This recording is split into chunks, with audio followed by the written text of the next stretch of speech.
Hey, thanks for watching my video.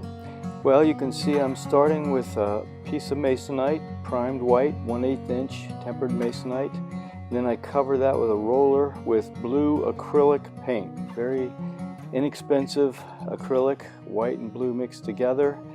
When that dries, I begin to add some more acrylic paint. And this is very inexpensive for this undercoat. This is your elementary basic stuff, and I'm mixing red and yellow and orange and just trying to make a pattern of leaves. And I'm leaving holes in there, as one of my profs used to say, holes for the birds to fly through. Every time you paint leaves, you need to make holes. No tree is absolutely solid. And so this is just a simple coat, first coat of acrylics, then when I'm finished with this, I will let this coat dry, and I'll come back and I will add a second coat of the leaves on the leaves to make them more solid. So here I go. I'm adding a second coat, making it more solid, adding cadmium red, cadmium orange, yellow, have a little white mixed in here and there, have a little bit of yellow ochre, gold ochre, but this is still all just very inexpensive acrylic paint, your student paints. And because I know that I'm going to cover this all up with oil, but I'm just getting pattern established, trying to see where I'm going to go with this thing. I've painted a lot of these tree paintings before, so I didn't really need to sketch it on.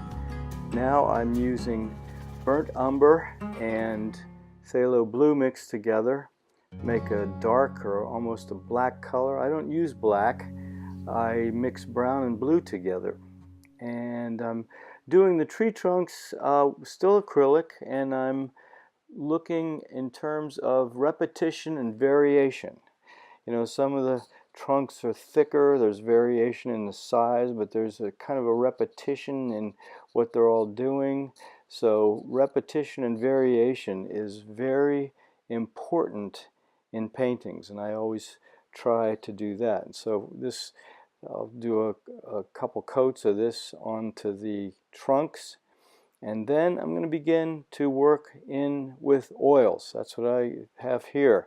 So I started in the sky with some white, mixing some white and phthalo blue together, a little bit of purple and white here and there, and now I'm going into the leaves. And this is oil paint. This I use Da Vinci quick drying or alkyd oils. They dry in usually a few days, a couple days, compared to regular oil paints, which can take a couple weeks sometimes.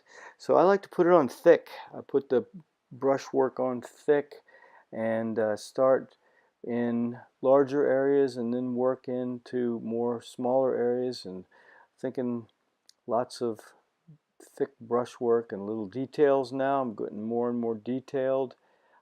Still adding red, yellow, orange, little bits of purple mixed with white, blue. I've outlined the tree trunks with blue, put some purple in the tree trunks.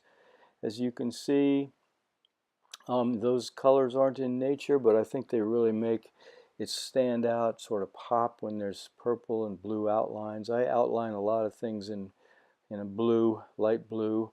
And then you can see I also put in some greenish brown, light brown, yellow ochre, raw umber mixed in with some phthalo green and white, and mix that in with the orange and yellow, and just continuing to fill in lots of detail. I generally work from specific to detail, or non-specific to detail, big broad areas, and then detail last, as you can see the way this developed. So that's pretty much how I do it. Thanks for watching.